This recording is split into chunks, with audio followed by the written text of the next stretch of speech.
मान्सूनने राज्यातील आणखी काही भागात प्रगती केली असून मान्सून सोलापूरपर्यंत पोहोचलाय। पुढील 2 दिवसात मान्सून आणखी काही भागात पोहोचेल, तर पुढील 5 दिवस राज्यातील अनेक भागात पावसाचा अंदाज देण्यात आलाय। मान्सूनने आज राज्यातील सिंधुदुर्ग, कोल्हापूर आणि सांगली जिल्हा पूर्ण व्यापलाय। मान्सून आज रत्नागिरी, सातारा आणि सोलापूर जिल्ह्यात पोहोचलाय। मान्सूनने आज महाराष्ट्रासह कर्नाटक, आंध्र प्रदेश आणि तेलंगणाच्या काही भागात प्रगती केली आहे।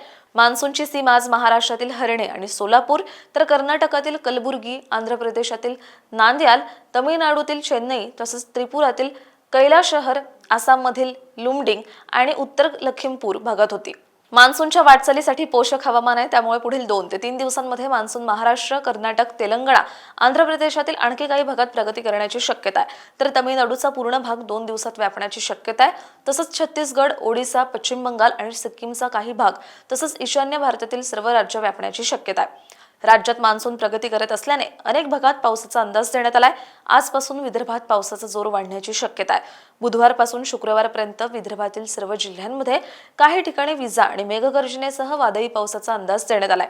मराठवाड्यात आज आणि उद्या विजा तसंच मेघगर्जनेसह पावसाचा अंदाज देण्यात आलाय।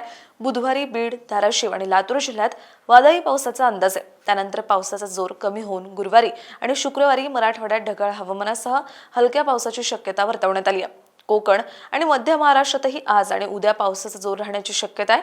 कोकण आणि मध्य महाराष्ट्रातील सर्व जिल्ह्यांमध्ये 2 दिवस विजा आणि मेघगर्जनेसह वादळी पावसाचा अंदाज वर्तवण्यात आलाय।